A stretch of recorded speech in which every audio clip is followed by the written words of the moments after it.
네, 그러면 그 다음 세션을 시작하겠습니다. 제 다음 플래너리 세션을 소개하겠습니다. 스마트, 지속가능하고 포용적인 도시 세션입니다. 본 세션의 사회자를 소개하겠습니다. 김갑성 연세대학교 교수신데요. 기획실장이시자 연세대학교 도시공학과 교수로 재직하고 계십니다. 김 교수님 부탁드리겠습니다.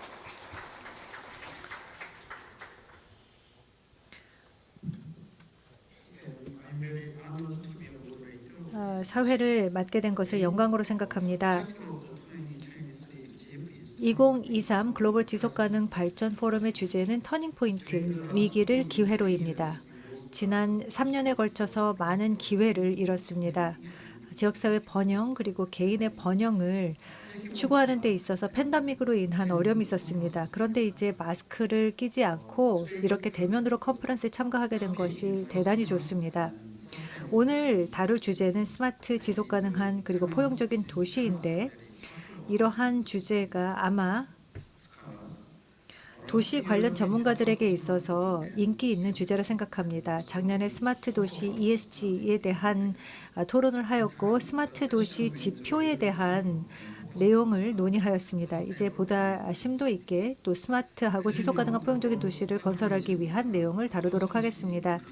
세계 인구가 도심 지역을 중심으로 증가하고 있습니다. 그렇지만 우리가 직면한 많은 문제를 해결할 수 없습니다. 교통체증이나 대기 오염, 그리고 범죄와 과밀 현상 등 그리고 또 팬데믹 문제도 발생하고 있습니다. 이런 문제를 해결할 수 없더라도 우리는 보다 건강한 도시에서 살고자 하는 욕망을 가지고 있습니다. 디지털 기술을 활용할 수 있습니다. SDG 11에 의하면 지능형 스마트한 도시 계획은 회복 탄력성 있는 녹색의 그리고 문화적인 영감을 불어넣는 사회라고 정의하고 있습니다. 이것은 지속가능한 도시와도 연관되어 있는 것입니다.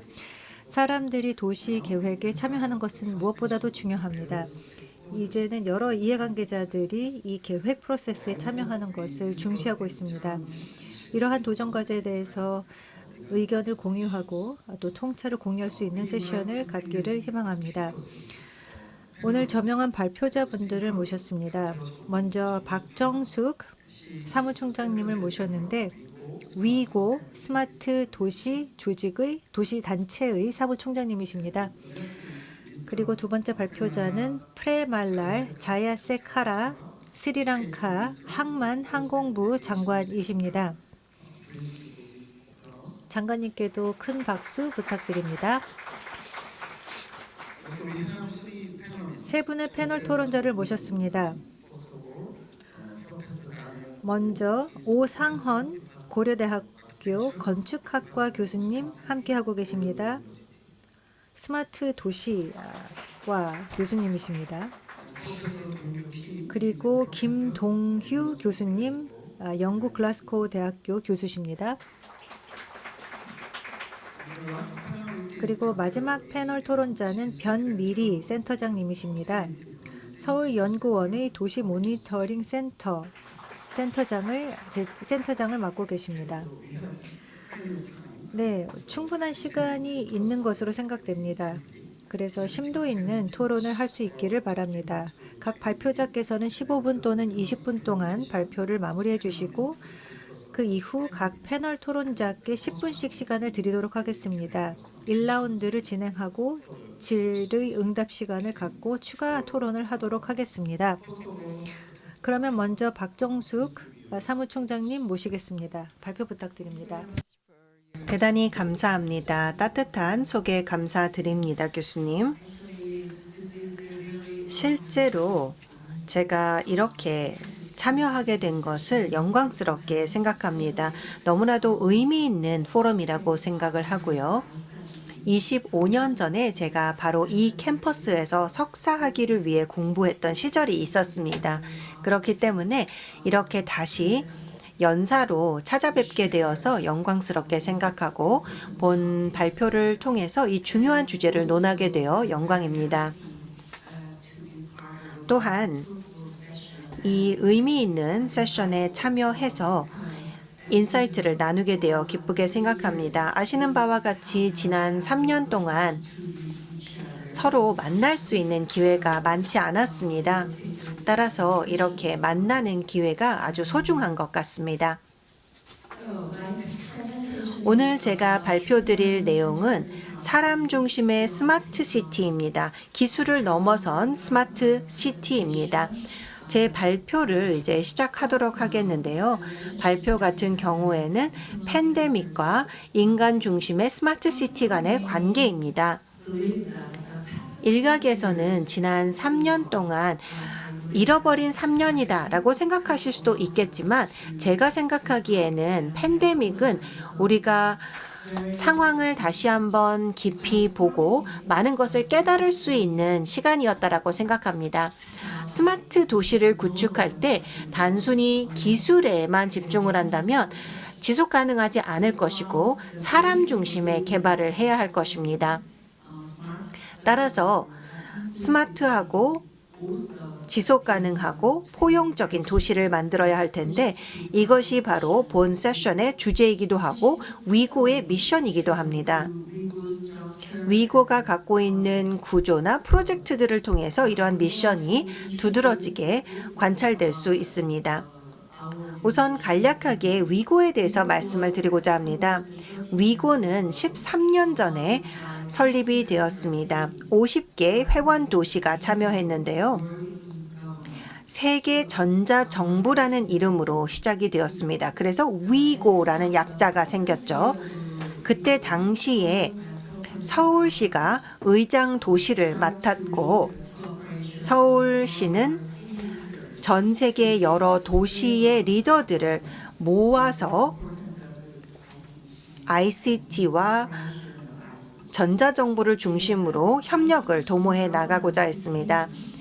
ICT 거버넌스가 글로벌한 언젠다가 되면서 위고는 프로젝트들을 발전시키고 ICT를 이용을 해서 공무원들과 함께 지방정부와 함께 발전시키는 방법들을 모색하게 되었고 도시들 간의 하나의 합의체가 되었습니다. 이와 같은 어젠다를 전파하면서 목표를 달성하고자 했는데 이러한 노력을 진행하면서 깨닫게 된 것은 정부만으로는 이 목표를 달성하기가 어렵다라는 것을 알게 되었기 때문에 기업의 협력, 기술의 협력, 그리고 솔루션들의 협력이 있어야만 도시의 도전 과제들을 극복할 수 있다라는 것을 알게 되었습니다. 그래서 저희 위고에서는 솔루션 공급 업체들과 협력을 하고 또 지역 협회들과 국내 협회들과 협력하기 시작했습니다. 그래서 위고는 민관 파트너십을 추구하면서 필요한 이해 당사자들과 파트너들과 함께 하고자 했습니다. 제가 위고의 성공적인 사례를 말씀을 드리자면 위고의 가장 중요한 미션은 바로 회원 도시들과 파트너들을 위한 플랫폼을 제공하는 것인데 대표적인 프로젝트가 바로 Meet Cities라는 세미나입니다. 회원 도시들이 자신들이 갖고 있는 도전 과제들을 공유하면 전략적 파트너들과 매칭이 되는 것입니다. 이와 같은 도전 과제를 극복하기 위한 솔루션들을 개발하고 설계하고 적용을 해줄 수 있는 파트너들과 만나게 되는 것이죠. 이러한 과정을 통해서 위고는 프로젝트를 위한 재정도 마련을 하게 됩니다. 매칭을 통해서 재정을 확보하게 되는 것이죠. 이러한 분야야말로 기술의 적용이 아주 중요한 역할을 하는 부분이라고 말씀을 드릴 수가 있겠습니다. 여러 도시들이 도시 개발에 있어서 여러 도전 과제를 경험하기 때문에 선진 기술을 활용해서 이러한 도전 과제를 극복했다면 이것을 다른 도시들과 공유를 해볼 수가 있고요. 이것이 결국은 위고의 핵심입니다. 그래서 저희가 세계 지속 가능 도시 협회라는 이름으로 이름을 바꾸게 됩니다. 그렇게 되면서 스마트 시티라는 용어가 우리의 일상이 되는 4차 산업혁명 시대를 만나면서 전자정부에 집중을 했던 것이 ICT를 이용한 스마트 도시까지 확대가 된 것이죠. 지속 가능성을 확보하지 않는다면 스마트 시티는 구축할 수가 없습니다. 이것은 오늘의 주제와도 잘 맞는다라고 생각합니다. 현 세대의 스마트는 무엇일까요? 우선 서울에서의 스마트 시티에 대해서 말씀을 드리고 싶습니다. 조셉 나인에 의하면 하드 파워와 소프트 파워의 균형을 의미하는데요. 소프트 파워 같은 경우에는 협력의 대가로 재정을 지급하지 않는 것을 의미합니다. 그래서 이 두 가지가 합쳐지면 스마트 파워가 됩니다. 4차 산업혁명 은 굉장히 많은 변화를 가져오고 있습니다. 며칠 전에 아시는 바와 같이 2023년 다보스 포럼이 다보스에서 개최되었습니다. 저는 세계 경제 포럼의 클라우스 슈와 회장님께서 한국을 방한하셨을 때 제가 만나 뵈었습니다. 4차 산업혁명이라는 저서를 출간하신 이후에 방한을 하셨었죠. 그때 당시에 4차 산업혁명의 개념이 우리에게는 익숙하지 않은 개념이었습니다. 빅데이터의 통합, 그리고 AI의 도입을 우리의 일상 가운데 경험하는 것, IoT가 또한 우리의 일상의 일부가 되는 것은 어떻게 보면 영화 속 현실 같았습니다. 그런데 아이러니하게도 팬데믹을 거치면서 전문가들 일부가 논의하는 주제가 일상의 일부가 하루아침에 되었습니다. 그래서 얼마나 교육을 받았는지, 어떠한 부를 갖고 있는지, 어떠한 나이대이든지 상관없이 AR, VR 등이 우리의 일상이 되었습니다. 2주 전에 서울시 정부는 메타 서울을 출범시켰고요. 전 세계적인 관심을 받았습니다. 4차 산업혁명의 솔루션이 아주 중요한 정부의 시정의 일부가 되었습니다. 시의 거버넌스를 보게 되면 시민의 정체성은 그 어느 때보다 중요하게 생각하고 있는데요. 거버넌스는 무엇일까요? 거버넌스는 각 이해 당사자들이 책임을 지고 투명하게 공동의 목표를 위해 의사 결정을 하는 것을 의미합니다. 지속 가능한 거버넌스를 위해서는 모든 시민들이 정책으로부터 유익을 얻을 수 있어야 합니다. 왜냐하면 점점 더 연결된 시대로 발전하게 될 때 디지털 격차는 더 벌어질 수밖에 없고 오프라인 서비스를 사용하고 있는 취약계층은 더욱더 취약해질 수밖에 없고 소외될 수밖에 없습니다. 따라서 디지털 ID, 종합 서비스, 그리고 윤리적인 프로토콜은 반드시 필요합니다. 많은 분들께서 사회적 문제가 사이버 환경 속에서 먼저 일어나는 것은 아시리라 생각을 합니다. 그 다음에 현실 세계로 오죠. 가짜 거래, 페이크 뉴스, 성범죄, 금융사기 등 여러 가지 문제점들은 보통은 사이버 세상에서의 가짜 아이디를 바탕으로 발생합니다. 그래서 작년에 저희가 개최한 포럼은 디지털 아이디의 중요성, 디지털 윤리의 중요성을 강조했고 또한 사이버 환경 속에서 ESG를 강조해야 한다라는 점을 언급한 회의를 개최하게 되었고 여러 기술 회사들이 관심을 표명해 주셨습니다. 그래서 저희와 함께하고 계십니다.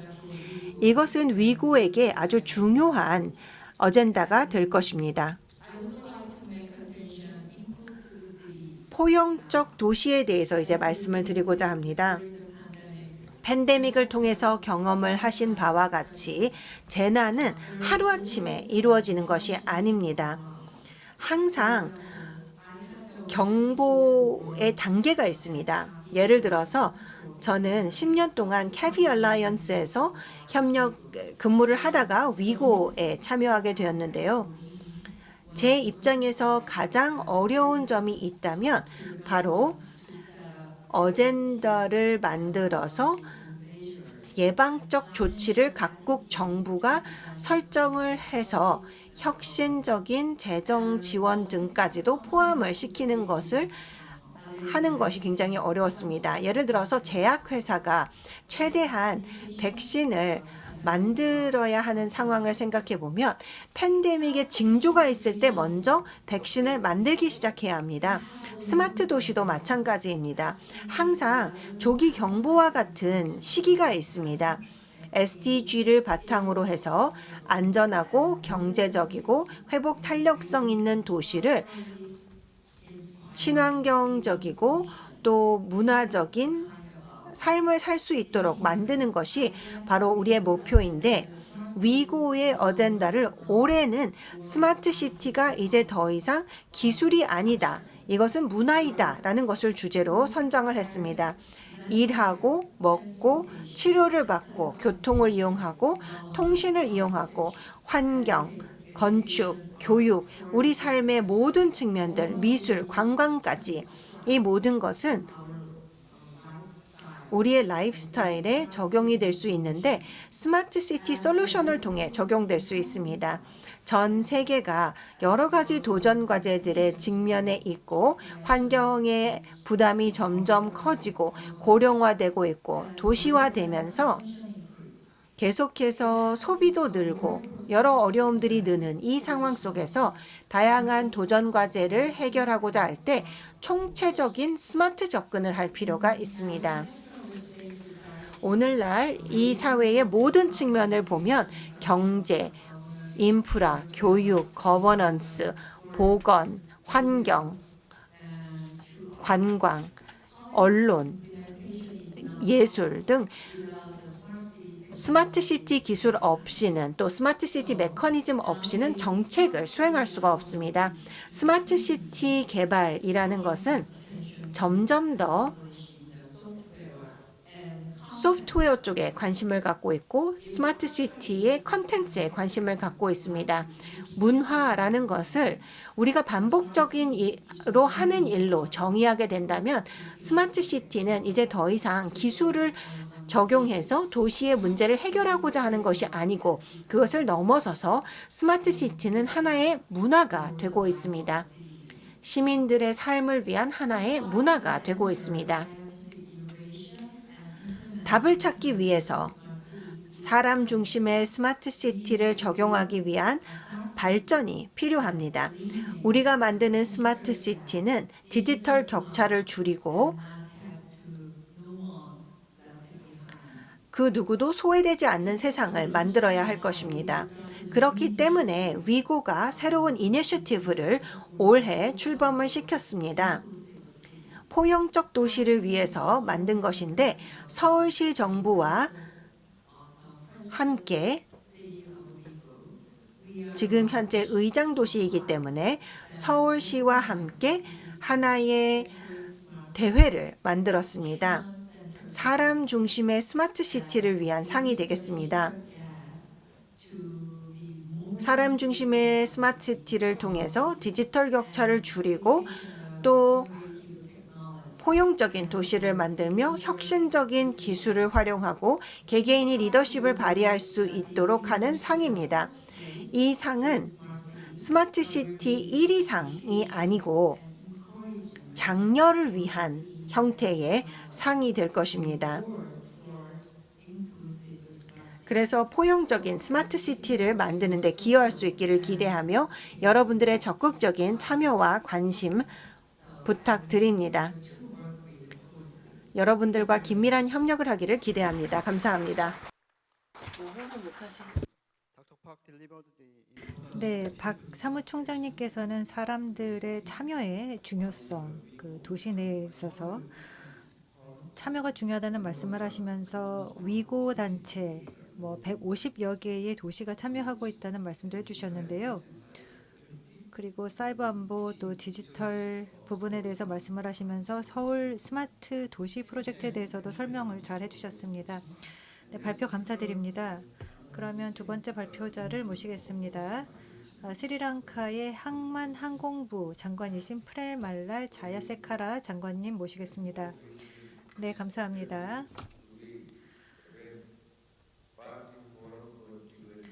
지프 2023에서 발표를 할 수 있도록 초대를 해주셔서 감사드립니다. 특히 반기문 전 사무총장님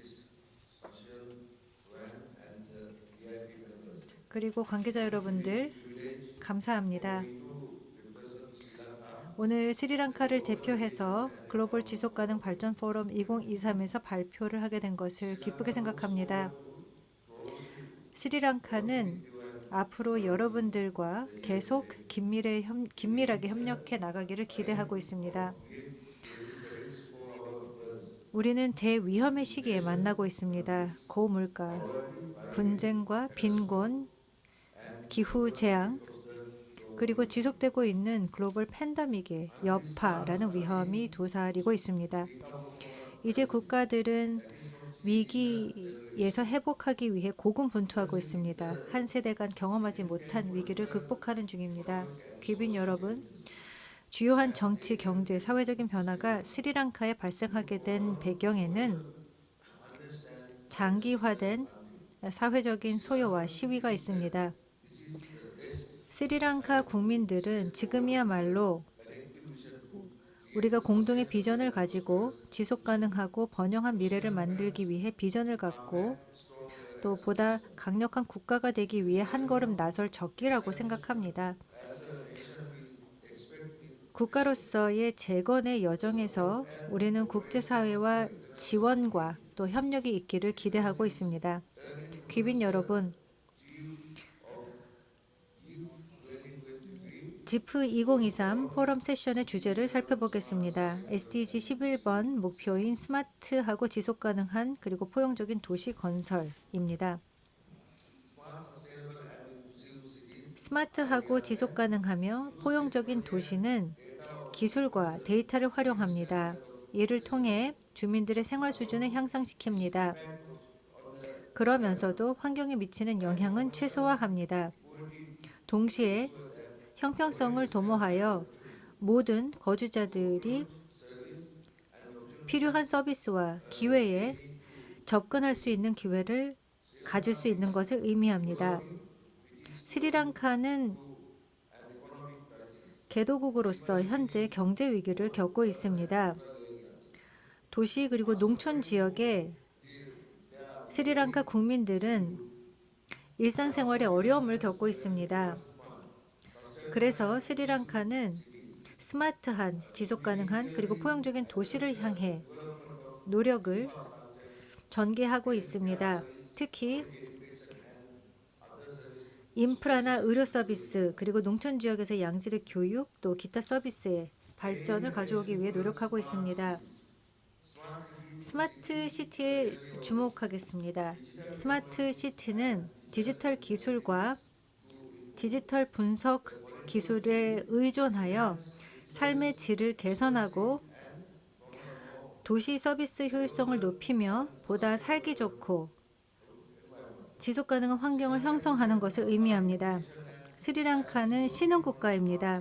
우리는 스마트 시티 개발 프로젝트를 최근 해당 프로젝트에 박차를 가해왔습니다. 콜롬보 항만 도시사업, 콜롬보 혁신타워, 말라베 테크시티, 캔디시티 센터, 자프나 스마트시티가 대표적인 사례입니다. 자프나 스마트시티는 좋은 이니셔티브로 생각됩니다. 이 스마트 도시 프로젝트에는 주거 단지와 연구개발 시설 그리고 오피스 단지로 구성됩니다. 그리고 스리랑카의 수도에서 매우 멀리 떨어진 도서 지역에 건설되기 때문입니다.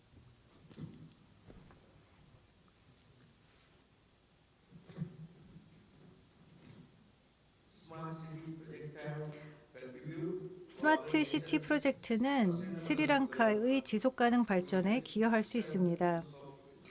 자원의 효율적인 사용과 환경의 지속가능성, 경제 개발 또 사회적인 지속가능성을 통해 지속가능 발전에 기여할 수 있습니다. 또 주목하고 있는 다른 부분은 지속가능한 도시, 즉 지속가능한 개발입니다. 지속가능한 도시는 그 계획과 건설 운영 과정에 있어서 환경에 미치는 영향은 최소화하면서 지역 주민들의 미래와 또 복지를 또는 안녕을 보장하는 도시입니다. 에너지 효율성과 자원 보전, 환경 보호, 그리고 사회 경제적인 활력은 지속 가능한 도시의 주요한 특징입니다. 최근 몇 년 동안 스리랑카는 지속 가능 개발에 있어서 상당한 진전을 이루었습니다.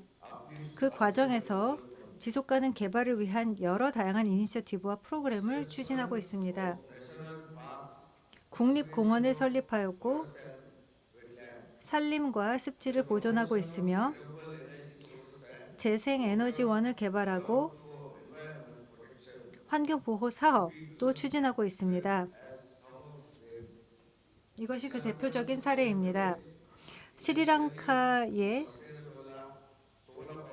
지속 가능성을 향한 여정에서 여러 사업을 진행하고 있는데 여기에는 태양광 발전과 수자원 보존 및 관리, 지속 가능한 운송, 지속 가능한 폐기물 관리, 그리고 농업이 있습니다. 대부분 스리랑카 도시는 여전히 지속 가능한 도시로 구상하기 위한 초기 단계에 있습니다. 그런데 우리 스리랑카는 국가 차원에서 경제 개발과 환경 보호, 그리고 사회, 문화적인 발전, 삶의 질 향상을 폭넓게 경험하고 있습니다. 스리랑카 내 지속 가능한 개발 프로젝트를 추진한 덕분입니다. 다음 말씀드리고자 하는 주제는 포용적 개발입니다. 이는 경제 개발을 의미합니다.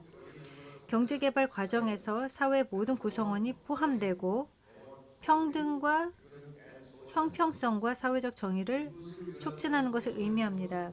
포용적 개발은 또는 모든 이해관계자가 의사결정 과정에 참여하는 것을 의미하며 개발 결과를 공평하게 나누는 것을 의미합니다.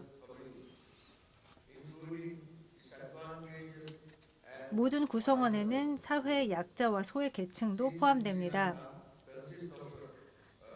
스리랑카는 다양한 인구가 존재합니다.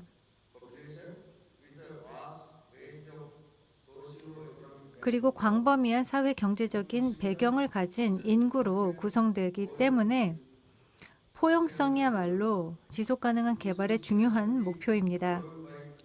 스리랑카 현재 추구하는 포용적 전략의 중심에는 빈곤 감소, 교육 활동, 교육 이니셔티브가 있습니다. 또 경제 정책, 사회 보호가 그 중심입니다.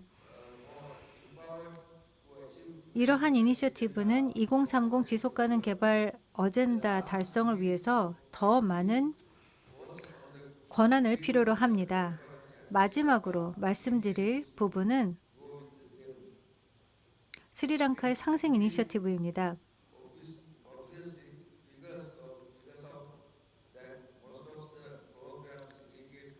현재 스리랑카에서 시작된 대부분의 프로그램은 스리랑카를 지속가능한 국가로 이끌 수 있는 만큼 강력하지는 않습니다. 그 이유는 프로그램이 대부분 도시 지역에 국한되어 있기 때문입니다. 현재 스리랑카 정부는 국가의 경제 위기를 극복하기 위해 노력하고 있습니다. 따라서 대부분의 개발 사업은 현재 중단된 상황입니다. 정부 차원에서 잠재적인 농촌 지역 사업을 추진할 수 있다면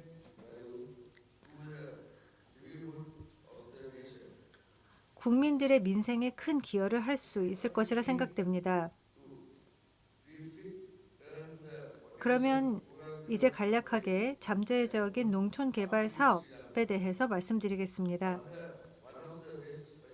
스리랑카를 발전시킬 수 있는 사업 중 하나가, 즉 지속 가능한 발전과 현재 위기를 극복하는 데 가장 적합한 프로젝트 중 하나가 바로 농업 개발입니다. 지속 가능한 영농 관행을 도모하는 프로젝트는 시장에 대한 접근성을 높일 수 있고 작물 수확량을 개선해서 농촌 소득을 크게 높이고 빈곤을 줄일 수 있습니다. 잠재적인 농업 프로젝트는 스리랑카의 농가뿐만 아니라 전체 국가의 활력을 불어 넣을 수 있습니다. 즉 스리랑카가 농산물의 수입을 줄이고 대신 수출을 증대시킬 수 있습니다. 상업 작물과 필수 작물의 잉여분을 해외 시장에 판매할 수 있기 때문입니다. 다음 스리랑카가 추진해야 할 차선책은 인프라 개발입니다. 국가의 도로와 교량 그리고 기타 기반 시설을 개발하기 위한 인프라 프로젝트는 농촌 지역에 대해 시장과 서비스에 대한 접근성을 제공하고 교육과 의료에 대한 접근성을 개선할 수 있습니다. 인프라 이니셔티브는 연계성 강화를 통하여 국민 생활 수준을 높이는 데 기여할 것입니다. 우선순위 사업 중 하나가 중앙 고속도로 건설입니다. 국가의 모든 부문에 있어서 이러한 고속도로 건설은 막대한 긍정적인 영향을 미칠 수 있을 것입니다. 다음은 교육 분야입니다. 어떠한 국가든 국가의 수준을 높이는 필수 요소입니다. 따라서 교육에 대한 접근성 향상, 즉 학교 신축, 교사 양성, 그리고 교사의 역량 강화 등은 문해율을 높이고 장기적인 번영을 향상하는 데 특히 농촌 지역에 있어서 도움이 될 수 있습니다. 이 이니셔티브를 통해서 우리는 우수 학교의 학생들과 그리고 스리랑카의 농촌 지역의 학교가 동일한 수준의 교육에 접근할 수 있도록 해서 지역사회 미래를 준비할 수 있을 것입니다. 의료는 또 농촌 개발에서 다루어야 되는 중요 부분입니다. 스리랑카 보건부문은 농촌 지역에서의 표준화를 위해서 교육에 대한 접근성을 개선하고 새로운 병원 시설을 건설하고 또 새로운 의료 서비스를 도입하고 정기적인 인식 개선 프로그램을 추진할 필요가 있습니다.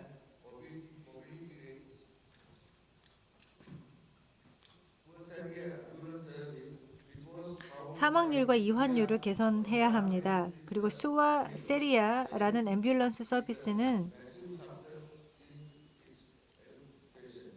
인도가 지원한 공여금을 기반으로 추진한 사업으로 많은 성공을 거두었습니다. 위에서 언급한 모든 프로젝트가 성공하기 위해서는 경제개발 프로젝트가 농촌을 중심으로 시작되어야 할 것입니다. 경제 성장이 촉진될 수 있으며 새로운 일자리가 농촌 지역에서 창출될 수 있을 것입니다. 금융에 대한 접근성, 그리고 신용 서비스에 대한 접근성을 높이고 소기업 촉진을 위한 프로젝트가 추진되어야 할 것입니다. 이러한 이니셔티브는 경제에 큰 활력을 불어넣고 있습니다. 새로운 수출 개발 프로그램은 중소기업이 국제 시장에 진출할 수 있도록 지원하는 프로젝트입니다. 따라서 스리랑카가 스마트하고 지속 가능하며 포용적인 도시의 여정을 시작할 수 있는 토대를 마련하기 위해서 농촌 개발 프로젝트가 시작되어야 합니다. 우리는 국제사회의 협력과 지원을 기대합니다. UN과 GEF가 번영하고 또 지속 가능한 스리랑카를 건설하는 데 동참해 주시기를 바랍니다. 여러 도전에도 불구하고 우리는 주요한 사업에 고삐를 늦추지 않을 것입니다. 이를 통해 2030 지속가능 개발 어젠다를 달성해 나갈 것입니다. 감사합니다. 대단히 감사합니다. 스마트, 지속가능한 그리고 포용적 도시에 대한 비전을 공유하셨고 여러 다양한 스리랑카의 사업 사례를 공유해 주셨습니다. 지역사회의 노력, 이게 감명을 받았습니다. 또 농촌 지역을 중심으로 한 스마트 도시 개발 적용 그리고 확산 노력에 대해서 잘 들었습니다. 예, 도시를 스마트하게 만드는 것이 중요합니다. 그러면 패널 토론자분들의 말씀을 듣겠습니다. 가장 먼저 오상헌 교수님부터 모시도록 하겠습니다. 교수님께서 이 주제에 대해서 토론 부탁드립니다.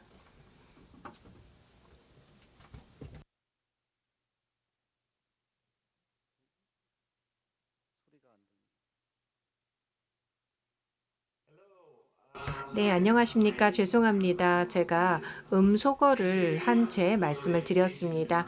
네, 감사합니다.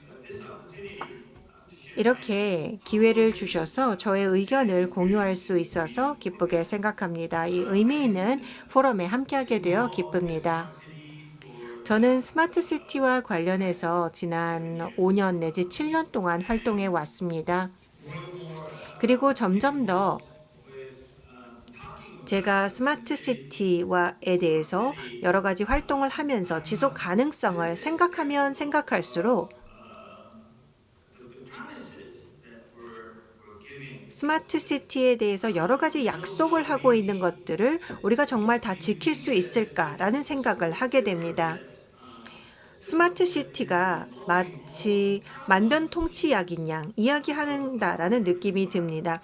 도시 환경과 관련해서 모든 문제를 해결할 수 있는 해결책처럼 이야기하곤 합니다. 궁극적으로 우리가 갖고 있는 역할을 생각해 보면 인프라를 공급하고 솔루션도 공급하죠. 그러면 그 상황 속에서 시민들은 우리가 제공하는 것들에 대한 소비자로 설명이 됩니다. 결국은 이 두 가지 역할의 상호작용이 긴장관계로 이어지는 것 같은데요. 지속 가능성이라는 것은 굉장히 추상적인 개념입니다. 그래서 스마트시티에 대해서 이야기할 때 스마트시티가 지속가능한 도시, 지속가능한 발전을 가능하게 할 것이다 라고 한다면 어떻게 보면 허상이 될 수 있다고 생각을 합니다. 우리가 서울시의 예를 들어서 발표를 듣거나 오늘처럼 개도국의 발표를 듣게 될 때 같은 주제에 대해서 이야기하고 있고 같은 용어를 사용하고 있고 같은 주제를 논하고 있고 같은 내용을 논하고 있더라도 또 같은 전략을 논하고 있더라도 우리는 굉장히 다른 세상 속에 살고 있습니다. 그렇기 때문에 물리적인 환경도 다르고 경제적, 사회적 환경도 다릅니다. 우리가 같은 주제에 대해서 이야기를 하고 있지만 동시에 완전히 다른 체제에 대해서 이야기하고 있고 완전히 다른 정책, 프레임워크에 대해서 이야기를 하고 있습니다. 그런데 이러한 모든 것들은 결국은 우리의 환경과 개발에 영향을 미치는 요소들이죠. 이를 바탕으로 지난 몇 년 동안 제가 생각했던 것을 말씀을 드리자면 이제는 우리가 스마트 시민들을 생각해야 합니다. 스마트 시민들, 즉 본 포럼의 주제처럼 시민들에게 임파워먼트를 해서 스스로 스마트 시티를 만들 수 있도록 해야 합니다. 스마트 시티의 설계, 계획, 실행에 참여를 할 수 있어야 하는 것이죠. 그래서 단순히 아주 스마트하고 아주 디지털하고 아주 잘 연결되어 있는 도시를 만들어서 제공하는 이상적 시나리오에만 집중할 것이 아니고 이 모든 과정에서 시민 참여가 없다면 결국은 서비스를 제공하지만 시민들은 단순한 서비스의 소비자에 불과한 그러한 상황이 된다는 것입니다. 궁극적으로는 기대치가 서로 다를 수밖에 없게 되고 또 지식을 이전할 때 지식의 수준이 다르고 또 임파워먼트 정도가 달라질 수밖에 없습니다. 따라서 지속 가능성에 대해서 이야기를 하고 스마트 시티에 대해서 이야기할 때에는 우리가 하려는 것에 대해서 굉장히 조심해야 합니다. 우리가 하려는 것은 모든 조명을 조절하는 스위치를 연결함으로써 1kW의 전기를 절약하는 것이 궁극적인 목표가 아니고 사용자들이 조명을 사용하지 않을 때에는 끄도록 하는 것이 훨씬 더 효과적이겠죠. 지속 가능성만 생각하면 결국은 행동의 문제라고 생각합니다. 물리적인 좀 더 영구적인 환경을 통해서 해결하는 것보다는 시민의 행동을 통해서 해결하는 것이 훨씬 효과적일 것입니다. 오늘날 갖고 있는 여러 도전 과제에 대한 물리적, 인프라적 해결은 일부에 불과하기 때문입니다. 그렇기 때문에 세계 시민들을 양성할 때 도시 환경, 자연 환경에 보다 잘 연결되어서 책임감 있게 우리의 행동을 할 수 있는 시민들이 필요합니다. 그렇게 되면 우리의 세상에, 우리의 공동의 세상에 긍정적인 영향을 미칠 수 있게 되는 것이죠. 저는 건축학과 교수의 입장에서 말씀을 드립니다. 저는 중국에서도 아시아에서도 중동에서도 유럽에서도 영국에서도 활동한 바 있습니다. 또 미국에서도 활동한 바 있습니다. 그 이후에 한국에 오게 되었죠. 따라서 저는 도시 개발이 어떻게 이루어지는지 직접 목격할 수 있었고 실제 여러 개발 프로젝트에 직접 참여할 수 있었습니다. 사실 어떻게 보면 계획을 하고 설계를 하고 실행을 하고 시공을 하는 것은 훨씬 간단합니다. 종합적인 계획에 대해서 많은 사람들이 이야기를 하고 비전을 만들고 또 시나리오를 만들고 이 시나리오를 테스팅을 하는 것은 보통 컴퓨터상에서 혹은 책상에서 이루어집니다. CAD를 사용을 해서 조금 더 스마트하게 만들 수는 있겠죠. 그렇지만 동시에 기획자들은 정보나 기술 또 현지 지식은 부족할 수 있습니다. 그럼에도 불구하고 학계에서, 업계에서, 싱크탱크에서 지속적으로 우리가 미래에 어떠한 일을 할지를 예상해 나아가고 있는데 지금 현 시점에서는 이러한 예상치가 실제 설계로 이어져야 하고 또 이제는 이것이 선형적인 과정이 아니라는 것을 기억해야 합니다. 누군가가 설계하고 시공하고 그 다음에 누군가가 들어와서 사는 그런 선형적인 과정이 아니고 훨씬 복잡한 과정이라는 것을 기억해야 합니다. 우리는 개발 전문가로서 도시 기획자로서 모든 정보를 갖고 있지 않고 다 갖고 있더라도 소수의 사람들이 도시 하나를 다 짓는 것은 불가능하다라고 생각합니다. 어떻게 보면 훨씬 더 집단적 과정이어야 하고 또 대화의 형태여야 한다라고 생각합니다. 이것이 개도국에서도 선진국에서도 같은 과정이 이루어져야 하는데요.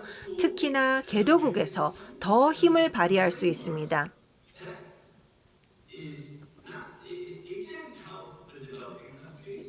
이러한 다양한 방법들이 개도국에게 도움이 될 수도 있고 또 무엇보다도 지속 가능한 도시를 어떻게 설계하고 시공하는지도 바꿔놓을 수 있습니다. 저는 안식년을 바르셀로나에서 보내고 있는데요. 한 가지 사례를 말씀드리고 싶습니다. 하루는 제가 딸을 유치원에 데리고 가고 있었는데 교통체증을 목격하게 되었습니다. 왜 그런지 잘 몰랐습니다. 그런데 경찰차도 와 있었습니다. 앞뒤로 경찰차가 있었고 가운데에는 한 20명의 아이들이 부모들과 함께 자전거를 타고 있었고 초록색으로 조끼를 입고 있었습니다. 그래서 어떻게 보면 자전거 버스라고 부르는 것이었습니다. 즉 여러 명의 아이들이 마치 버스를 타고 있는 것처럼 동시에 자전거를 타고 있는 것이죠.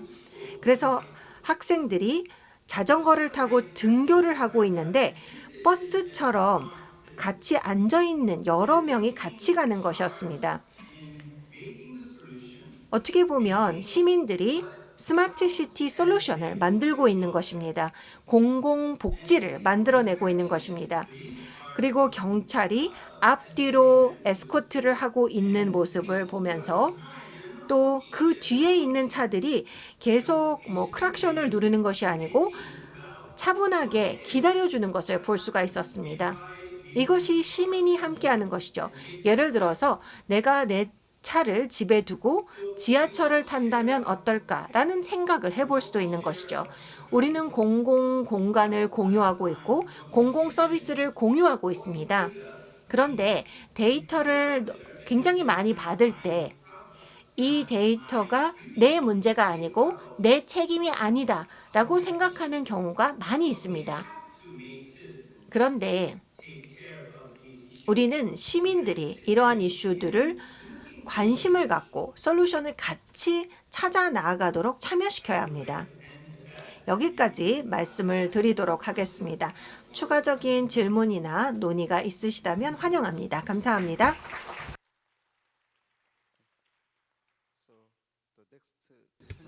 다음 토론자를 모시겠습니다. 김동휴 교수님이십니다. 네, 영국 글라스고 대학교 교수님이십니다. 화면 공유하겠습니다. 잘 보이시는지요? 먼저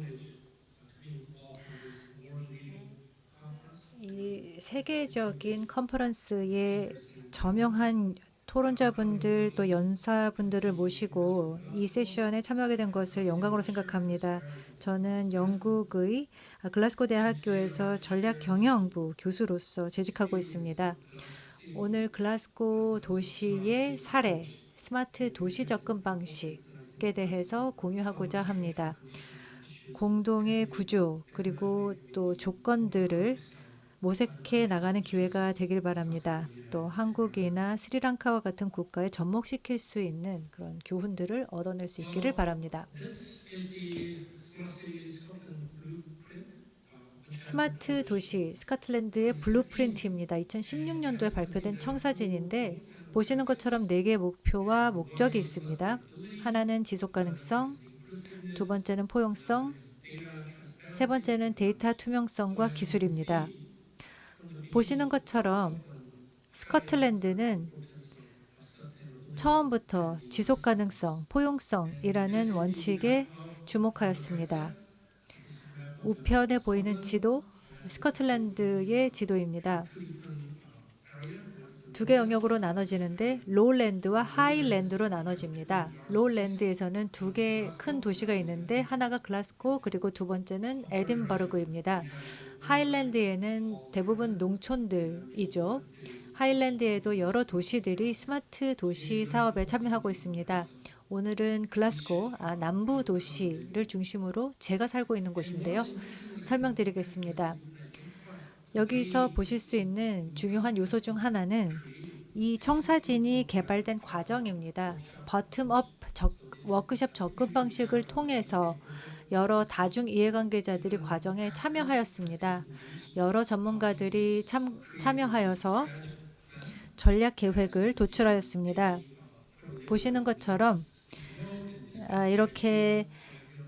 이런 스티키 노트를 붙여가면서 자신들의 아이디어를 공유한 모습입니다. 이를 기반으로 하여서 미래 계획을 도출하기에 이르렀습니다. 보시는 것은 스코틀랜드가 이 전략적인 계획을 어떻게 마련하고 있는지를 보여드리는 과정입니다. 그러면 글라스고의 역사를 살펴보겠습니다. 인구를 살펴보면 최대 스코틀랜드의 도시입니다. 그레이터 글라스고 광역 지역에는 100만 이상의 인구가 도시 지역을 중심으로 살고 있습니다. 아마 네 번째 또는 다섯 번째로 큰 영국의 도시입니다.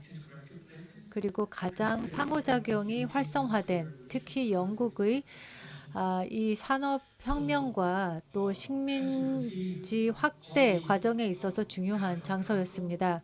글라스고의 초기 지도입니다.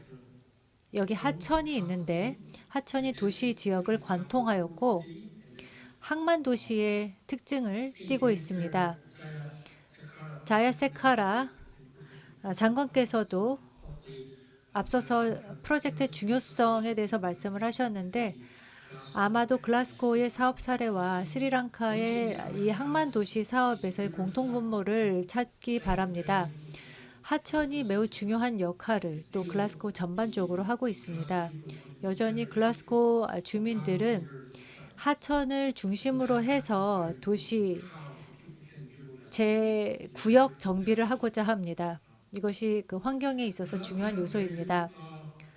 또 글라스고에는 17세기, 18세기, 19세기 전성기를 누렸습니다. 그 이후부터 쇠락하기 시작하였죠. 특히 전후 동아시아 국가들의 부상, 즉 일본이나 한국, 중국과 같은 이러한 국가들이 부상을 하게 되면서 쇠퇴를 겪게 되었습니다. 그런데 이제 스마트 도시 프로젝트를 통해서 지역을 재활성화하고자 합니다. 2016년도 사업이 시작이 되었고 2,400만 유로를 이노베이티브 UK 사업 기금을 얻어서 세계적인 스마트 도시가 되고자 합니다. 그래서 투자 수익률이 5배 정도 일반 프로젝트 대비하여서 더 높다. 1억 5,500만 유로 정도의 ROI를 달성할 것이다 라고 말하고 있습니다. 에너지 절감도 가져왔고 운영센터를 두고 교통 데이터를 분석하고 여러 다양한 데이터를 분석하여 새로운 서비스를 제공하고 데이터를 타 이해관계자들과 공유하여서 더 많은 서비스를 개발해 나가고 있습니다. 또 글라스고시에서는 사회적 운송, 교통이라는 개념을 강조하고 있습니다. 특히 신체 장애가 있는 주민들을 위한 환경을 개선하기 위한 사업입니다. 이 사업이 초기 단계에 있는데 글라스고시가 아시는 것처럼 2021년도에 26차 당사국 총회를 개최하였습니다. 이만 보더라도 글라스고의 시민들이 환경 지속 가능성에 얼마나 전념하고 있는지를 알 수 있습니다. 이것이 스마트 도로 조명 시스템의 예입니다. 가로등 시스템입니다. 그래서 중앙 관리 시스템이 있는데 각각의 센서가 부착되어 있어서 오브젝트를 3D 차원에서 이를 감지하게 되고 불필요한 에너지 사용을 막게 됩니다. 또 다른 기술들이 통합적으로 접목되고 있습니다. 조명 시스템 기술이 무선 기술에 접목되어 있을 뿐만 아니라 전기 자동차 충전 시설과도 연결이 됩니다. 특히 글라스고에 있어서 전기 자동차가 보급되고 있는 만큼 관련된 충전소를 확대하려고 하고 있습니다. 그래서 통신망과 또 이 가로등 시스템을 연결하려고 합니다. 여러 다양한 기술들을 모두 통합시키려고 하고 있는데 이 통합의 결과가 어떻게 나올지는 모르겠습니다. 또 이를 통해서 대기 오염의 질도 감지할 수 있고 자동차나 또 자동차를 이용하는 자들, 보행자들을 감지할 수도 있습니다. 다음은 이 가로등이 설치되어 있는 사케헬 도로의 사례입니다. 도심 중앙 지역 그리고 서쪽 지역을 연결하는데 굉장히 흥미로운 거리입니다. 자동차뿐만 아니라 자전거 이용자, 보행자들을 위한 장소로서 계획이 되었습니다. 여러 다양한 오브제들 그리고 사람들이 어떻게 함께 어울릴 수 있는지를 보여주는 사례입니다. 물론 안전도 중요합니다만 안전뿐만 아니라 여기에 더 미적, 심미적인 측면을 반영시키기 위해 노력하였습니다. 그래서 이 경관, 글라스고의 경관을 향유할 수 있도록 조성하였습니다. 글라스고는 또 중요한 문화적 중심지이기도 하기 때문입니다. 또 다른 사례는 마이 글라스고 앱인데 글라스고 앱이라는 것을 개발했습니다. 이 앱을 통해서 주민들이 직접 민원을 글라스고 도시센터로 제기할 수 있습니다. 예를 들어서 어떤 주차 계량기가 문제가 생겼다거나 조명에 문제가 있거나 쓰레기 처리 등등의 문제가 있을 경우 또 바닥에 구멍이 났을 경우 민원을 제기할 수 있습니다. 이 오른쪽에 보시는 것처럼 도로 면에 지면에 이런 구멍이나 구덩이가 낳는 경우가 있습니다. 그래서 매일 200개 정도의 이런 구멍을 메우기 위해서 도로 작업이 진행이 되고 있다고 할 정도로 심각한 문제입니다. 그래서 이 앱을 통해서 사람들이 이러한 문제를 발견하게 되면 민원을 제기하고 시 쪽에서는 이를 해결하기 노력하게 됩니다.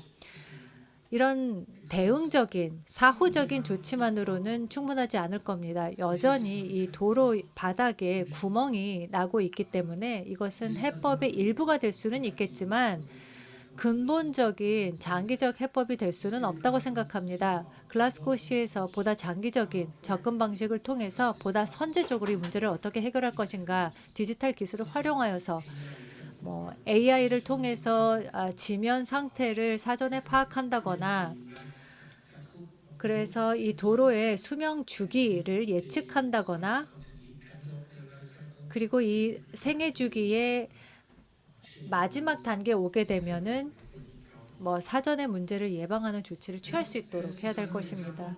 또 다른 사례는 참여적 계획 수립입니다. 특히 오상원 교수님께서도 강조하신 시티즌 랩 접근 방식입니다.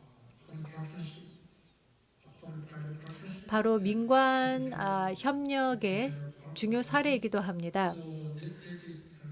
아까 사무총장님께서도 말씀하셨습니다만 민간 기업들이 주도하고는 있지만 공공 부분도 참여하고 있고 이 기업들은 다른 유형의 기업들과 협력하여 컨소시엄을 구축합니다. 그래서 초기 기획 단계에서부터 사람들의 이 아이디어를 듣고 계속 참여를 하고 커뮤니케이션을 통해서 지역사회, 민들의 아이디어를 듣고 이 장소와 관련한 정체성, 관련한 정보도 수집하고 아이디어와 개념들을 반영시키고 있습니다.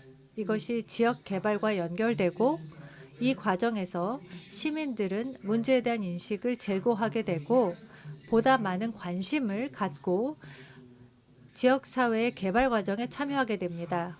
이것이 글라스고시가 참여적 계획 접근 방식을 도시 개발 프로세스에 적용시키고자 하는 예입니다. 글라스고시에서는 또 아동 권리도 중시합니다. 아동 권리는 한국의 상황과는 조금 다를 것 같은데 우리가 예를 들어 육아 문제, 즉 부모의 관점에서 보고 있지 이것을 당사자인 아동의 관점에서는 보지 않고 있는 것 같습니다. 글라스고는 다릅니다. 아동을 독립적인 또는 독립적으로 성장하는 주체로서 보고 이들의 목소리를 주고 이들이 목소리를 낼 수 있는 기회를 주려고 하고 있습니다. 여러 규제들이 직접적으로 이 어린 아이들, 이 젊은 세대들의 영향을 미치기 때문입니다. 그래서 글라스고가 특히 강조하고자 하는 측면 중 하나입니다. 또 보다 체계적인 접근 방식을 채택하기 위해서 소형, 중형 그리고 대형 프로젝트로 구분해서 사업을 추진합니다. 소규모 프로젝트는 도시 차원, 거리 차원 그리고 중간 크기는 지역사회 그리고 또 대형 프로젝트는 보다 도시 차원에서 진행되는 프로젝트입니다. 보다 일관적인 전략을 이를 아우르기 위해서 수립하고 있습니다.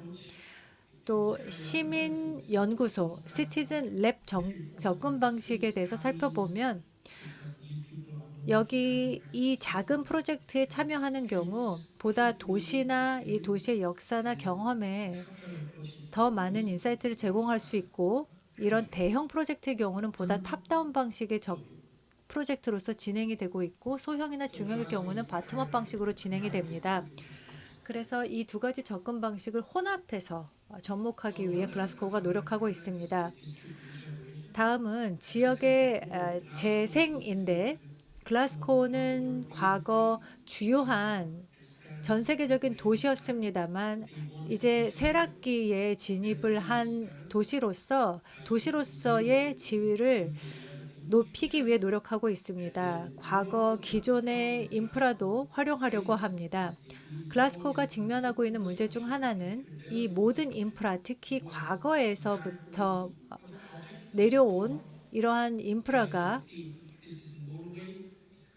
특히 이러한 도시 지역 이렇게 자동차들이 관통을 하게 되면서 이 도시 유산이 그대로 남아있는 지역인 경우에는 보행자 도로에 영향을 미칠 수가 있습니다.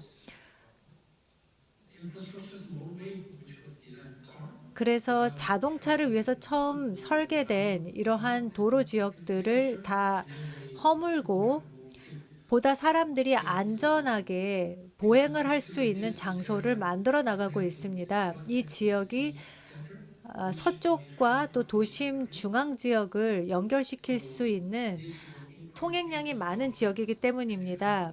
그래서 이동량의 원활한 흐름을 위하여 이 지역을 새롭게 만들어 나가고 있습니다. 킹스턴 교량인데 이 교량 아래 장소를 보면 주로 주차장으로 활용이 되고 있습니다. 그래서 미관상 보기 좋지는 않습니다. 그래서 도시에서는 이 지역을 주민들을 위한 장소로 변모시키기 위해 노력하고 있습니다. 그래서 이 지역에서 여러 활동을 할 수 있도록 합니다. 구름다리죠. 그래서 이 지역을 공공장소로서 활용을 하여 이 서쪽에서 동쪽을 연결하고 있는데 이제 다 보행하기 편한, 보행하기 쉬운 장소로 만들려고 하고 있습니다. 그래서 우리는 기존의 인프라를 활용하여 여러 장소들에 대한 재설계를 하려고 노력하고 있습니다. 또 강조할 수 있는 부분 중 하나는 구도심을 재활성화하는 것입니다. 하이스트리트라고 하는 글라스고 대성당이 있는 장소가 있는데 이것이 과거에는 가장 분주한 도로였습니다만 도시 재개발 이후에 새로운 신도시가 개발이 되었습니다. 지하철, 역사 등 개발이 되고 있는 지역이 부상함에 따라서 구도심의 쇠퇴가 이루어졌습니다. 그래서 글라스고는 이 구도심을 다시 활성화하고자 합니다. 여기에는 역사적인 서사가 있기 때문에 문화적인 유산 등을 활용하여서 새로운 정체성과 의미를 부여하고 또 청년들이 모일 수 있는 장소로 만들고자 합니다. 우리가 고려할 수 있는 몇 가지 시사점을 도출해 보았습니다. 보시는 것처럼 IoT, AI의 컨버전스가 이루어지고 있습니다. 또 아까 사무총장께서도 디지털 윤리에 대해서도 말씀하셨는데요. 글라스고에 있어서도 매우 중요한 주제입니다. 윤리적인 지침을 통해 데이터를 사용해야 될 것입니다. 많은 CCTV가 설치되어 있는데 CCTV가 AI 기술을 기반으로 자동적으로 사람과 물체를 식별하게 됩니다. 이와 관련한 사용 가이드라인, 특히 개인정보 보호를 위해서 적용이 되어야 할 것이고 데이터 처리, 그 특정 기간 이후의 데이터의 파기와 관련한 지침도 필요하기 때문에 관련된 규정들을 글라스고 시 정부에서는 적용하고 있습니다. 이 센서를 통해서 데이터를 수집하더라도 오랜 기간 동안 저장할 수는 없도록 하고 있습니다. 보관 연한이 정해져 있습니다. 그리고 또 도시 사는 주민들이 시의회에 직접적으로 민원을 제기할 수 있습니다만 이것은 사후적인 조치이기 때문에 기술을 활용하여서 보다 선제적인 사전적인 조치를 취하도록 하는 것도 필요합니다. 또 박정숙 사무총장님께서 말씀하신 것처럼 사람이 중요하다, 사람 중심이 되어야 한다는 말씀을 하셨는데 결국 스마트라고 하는 것은 자신의 이웃을 돌보는 것입니다. 그리고 또 앞을 내다보는 것을 의미합니다. 두 가지가 잘 어우러져야 할 것입니다. 그리고 글라스고는 참여적 계획 수립 과정에 시민들 참여를 독려하기 위해 노력하고 있습니다. 그래서 이 프로젝트를 추진하는 데 있어서 지속적인 참여가 필요합니다. 사실 초기 단계에만 주민들의 목소리가 반영이 되고 그 이후에는 포용되지 않는 경우가 많은데 그 전반적인 과정에서 연성적으로 이들의 의견이 피드백될 수 있도록 해야 할 것입니다. 그래서 실제 실행 단계에도 주민들이 참여할 수 있도록 해야 할 것입니다. 또 간략하게 생각할 수 있는 요소는 모든 문화적인 유산을 반드시 보존해야 될 것인가, 구도심을 재활성화하기 위한 노력도 중요합니다. 그렇지만 이 모든 문화적인 유산을 반드시 보존할 필요 또는 가치가 있는가에 대해서는 고민해 봐야 합니다. 역사 중요합니다. 그리고 우리가 역사의 일부이지만 누군가 역사 중에서도 어떠한 역사를 선별적으로 채택할 것인가에 대한 결정도 내려야 하는 것입니다. 특히 이러한 선진국들의 개발 경험을 개도국으로도 적용시킬 수 있을 것인가, 이것이 1대1로 적용이 가능할 것인가에 대한 질문도 던져봐야 합니다. 많은 경우 그렇지 않기 때문입니다. 따라서 현지 맥락을 이해해야 하며 각 국가마다 상황이 다르기 때문입니다. 그렇지만 물론 국제협력은 새로운 영감을 불어올 수 있다고 생각하고 다른 국가들의 사례에서 많은 것을 배울 수 있다 생각합니다. 이것으로 제 발표를 마치겠습니다. 감사합니다. 네, 시간이 얼마 없습니다만 우리가 4시 30분 정도의 토론을 마무리하도록 하겠습니다. 네, 서울에 대한 설명 부탁드립니다. 도시사회학자입니다. 그래서 오늘 이 세션에서 사실은 스마트 도시라고 하는 것들의 개념들을 얘기하고 여러 가지 사례들을 얘기하면서 사실은 궁극적으로 스마트 도시의 스마트니스를 통해서 도시가 지향하는 바는 사실은 어떤 그 인클루시브시티라고 하는 사실 포용 도시를 지향하는 것이 오늘날 굉장히 일반화된 가치로 도시에서 나타나고 있다는 점을 조금 설명을 드리고 그 어떤 그 인클루시브시티를 지향하는 그 가치의 그러니까 밑바닥에는 사회적 가치의 부상이라는 것들이 사실 자리 잡고 있다. 다시 말하면 사회적 가치라고 하는 것은 우리 한국 사회 같은 경우에 그러니까 굉장히 고도 성장을 이룬 이후에 이제는 보다 그러니까 퍼블릭 인트레스트를 위해서 모든 공동체가 같이 공존할 수 있는 도시를 만들어야 된다라는 그런 개념들이 굉장히 일반화되어 있는 것 같습니다. 그래서 이제 그런 개념들이 이 스마트함을 통해서 포용 도시를 이루어내려고 하는 모든 도시에 굉장히 일반적이다라는 말씀들을 좀 설명드리고 싶었는데 지금 선생님께서 이제 시간에 어떤 리미트도 있다고 말씀을 하셔서 몇 가지 사례들을 통해서 그 얘기들을 좀 하려고 하는데 실제로 그러니까 국제사회에서 이러한 사회적 가치를 실현하기 위한 그 사회적 가치의 실현으로서의 포용 도시라고 하는 사업들은 월드뱅크나 OECD나 아니면은 UN 하비타트 같은 데서 인클루시브 시티를 어떤 방식으로 실현낼 것인가 하는 얘기들이 2000년대 이후에 굉장히 일반화되게 진행되어 있습니다. 그래서 실제로는 지금 얘기하는 서스테이블 시티라든지 혹은 스마트 시티라고 하는 것들은 궁극적으로는 인클루시브 시티라고 하는 어떤 도시의 비전을 향해서 나아가야 된다라고 하는 것들을 강조하는 경향이 있고 특히나 그 인클루시브 시티라고 하는 것들이 지금까지의 어떤 수동적인 차원에서 한 발 더 나아가서 굉장히 적극적으로 액티브한 인클루시브 시티를 만들어야 된다라고 하는 논의들이 여기 지금 슬라이드에 나와 있는 것처럼 월드뱅크나 OECD에서 이제 굉장히 강조를 하고 있고 그런 논의들을 조금만 더 들여다보면 실제로 잠깐만 들어가 보면 월드뱅크 같은 경우는 사실 디벨로핑 오늘 그러니까 스리랑카의 케이스도 말씀하셨는데 디벨로핑 컨트리나 아니면은 발전된 국가에서도 사실은 그 접근적 차원에서의 어떤 공간적으로 포용한 도시를 만들어야 된다라고 하는 차원과 그다음에 권리나 참여 차원에서의 어떤 사회적인 포용들을 도시에서 구현돼야 된다라거나 아니면은 이코노믹 차원에서의 어떤 좀 더 기회들을 모든 사람들에게 펼칠 수 있는 그런 어떤 인클루시브 시티를 만들어야 된다라고 하는 논의들이 이제 굉장히 확산되고 있고 OECD 같은 경우는 그것들을 좀 받아서 실제로 이제 요게 제가 몇 단계를 스킵해서 설명을 드리려고 하는데 OECD 같은 경우는 2015년에 캐피탈 도시들 파리, 뉴욕, 서울이 같이 모여서 그 도시의 메이어들이 모여서 어떻게 하면 발전된 도시에서 인클루시티를 만들 것인가에 대한 논의를 진행을 했습니다.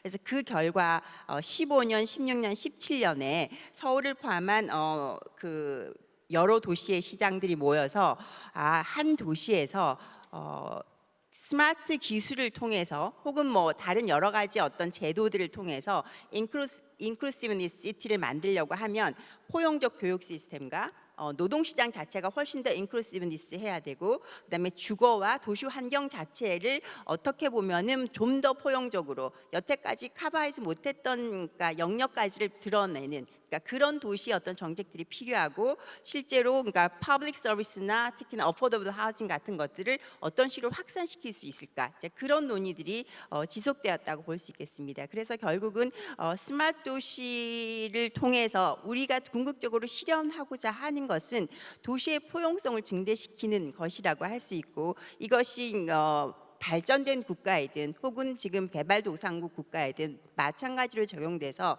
좀 더 배제되는 사람이 없는 그 도시를 지향해 나가야 된다라고 하는 논의들이 사실은 오늘날 세계적으로 굉장히 확산되고 있다 이런 점을 이제 말씀드릴 수 있을 것 같고요. 지금 슬라이드가 잘 안 넘어가는데 그래서 이제 그 실제로 그런 도시들이 어느 정도 포용성을 실현할 것인가라고 하는 거에 있어서는 그 기준들을 만드는 작업들도 그러니까 동시에 진행되었다는 점을 좀 말씀드릴 수 있을 것 같고요. 그래서 여기 나와 있는 것처럼 OECD 같은 경우는 포용 도시를 위한 도시의 회복 탄력성을 어떤 식으로 측정할 수 있을 것인가라고 해서 이제 지금 여기 나와 있는 것처럼 여러 가지 기준들을 만들고 그 기준들이 지향하는 도시가 어떤 부분일까라는 이제 프로젝트들이 최근에 지속적으로 진행됐다고 말씀드릴 수 있을 것 같습니다. 그래서 사실은 이제 뉴욕이든 런던이든 여기 제가 이제 몇 가지 예를 들었는데 결국은 도시의 포용성을 어떤 식으로 증진시킬 수 있을 것인가가 사실 고울이 되어 있다고 얘기할 수 있겠습니다. 도시의 비전이라고 할 수 있겠는데 뉴욕 같은 경우도 strong and fair city라고 하는 것들을 어떤 식으로 구현할 수 있을까라고 얘기를 하고 있고 런던도 마찬가지로 good growth라고 하는 것들이 오늘날의 도시에서 기술들을 이용해서 어떻게 실현 가능할 것인가 그런 논의들이 쭉 있을 것 같고요. 그래서 서울도 마찬가지로 이런 어떤 그 도시에서의 포용성, 그다음에 포용 도시를 지속 가능하게 실현할 수 있는 어떤 그 프로젝트들 혹은 policy들을 어떻게 만들 것인가의 논의들을 지속하고 있고요. 여기에 나와 있는 것처럼 사람들의 포용성을 어떻게 확장시킬 것인가, 그다음에 그 도시가 갖고 있는 공간적 포용성을 어떤 방식으로 확장시킬 것인가, 그리고 실제로 이제 그런 것들이 구현해내기 위한 가버넌스 차원에서의 어떤 포용성이라고 하는 것들은 어떤 식으로 실현될 것인가에 대한 고민들을 하고 있습니다. 그래서 그것들을 만들기 위한 여러 가지 프로젝트들도 하고 있고 도시의 포용성 자체가 뭐 예를 들어서 전년 대비 얼만큼 나아졌는가 그런 얘기들도 사실은 여기에 나와 있는 여러 가지 영역의 기준들을 가지고서 그런 논의들을 진행하고 있다고 이제 말씀드릴 수 있을 것 같고요. 지금 서울시가 하고 있는 대표적인 어떤 도시 정책의 하나가 일종의 약자 동행이라고 하는 일종의 그 마이너리티가 우리와 함께 살아나갈 수 있는 도시를 만들자라고 하는 것이 서울시가 가장 지금 중심을 가지고서 많은 예산과 여러 가지 제도적인 차원에서 진행을 하고 있는 도시 프로젝트라고 할 수 있고요. 이것은 아마 앞서 이제 여러 선생님들이 말씀하신 것처럼 팬데믹이라고 하는 것이 결국은 모든 약자들을 더 약하게 만드는 이런 구조하에서 결국은 공동체라고 하는 것들이 그 포용성을 증진하는 공존의 도시를 만들기 위해서는 이 약자 동행 프로젝트라고 하는 것들이 우리 도시 정책에 있어서 굉장히 중심이 돼야 된다. 그런 맥락에서 지금 진행되고 있는 부분이라고 말씀드릴 수 있을 것 같고요. 그 약자라고 하는 것은 사실은 경제적으로 어떤 메디컬 차원에서 그다음에 주거 차원에서 교육과 기타 문화 이런 영역들을 나눠서 이 각각의 영역에서 약자들이 어떤 식으로 좀 더 앞으로 함께 살아갈 수 있는가 그런 프로젝트를 진행한다고 말씀드릴 수 있겠습니다. 결국은 이제 우리가 오늘 논의하는 어떤 그 일종의 터닝 포인트로서의 도시의 발전이라고 하는 것은 우리가 여러 가지 개발되는 어떤 스마트 기술들을 통해서 도시가 조금 더 그 포용성이라는 것들을 어떤 식으로 확장시킬 수 있을 것인가라는 노력들이 아마 서울을 포함한 모든 도시에서 글로벌리 진행되고 있다. 그런 말씀을 드릴 수 있을 것 같습니다. 감사합니다. Thank you. At first, I think that we have lots of time. 정말 시간이 많았으면 좋겠지만 제한적인 시간 때문에 계속 여러분들의 말씀을 잘 들었습니다만 이것으로 이제 토론을 마무리해야 될 것 같습니다. 두 분의 발표자분들, 세 분의 패널 토론자분들의 말씀을 들었고 스마트하고 지속 가능한 포용적인 도시라는 것은 별도 다른 개념이 아닙니다. 모든 것들을 통합시킬 수 있고 스마트한 도시를 개발하기 위해서는 포용성 그리고 지속 가능성도 이러한 테마에 연결이 되어야 합니다. 글라스고 사례 또 스페인의 사례를 통해서 배울 수 있었다고 생각합니다. 이런 모범 사례를 공유하는 것, 아이디어를 공유하는 것은 우리 사회를 향상시키는 데, 개선하는 데 큰 도움이 된다 생각합니다. 발표자분들 그리고 패널 토론자분들께 다시 한번 감사드립니다. 내년 지프 2024 스마트 도시 세션에서 다시 뵙기를 희망하겠습니다. 감사합니다. 대단히 감사합니다, 교수님. 또 패널 여러분, 본 세션을 통해서 도시 계획과 스마트 시티 그리고 SDG의 미래를 도시 공간에서 한번 지켜볼 수 있었습니다. 대단히 감사합니다. 내외기빈 여러분, 지금부터 짧은 휴식 시간을 갖도록 하겠고요. 여러분들께서 4시 50분에 다시 들어오셔서 함께해 주시기를 기대합니다. 감사합니다.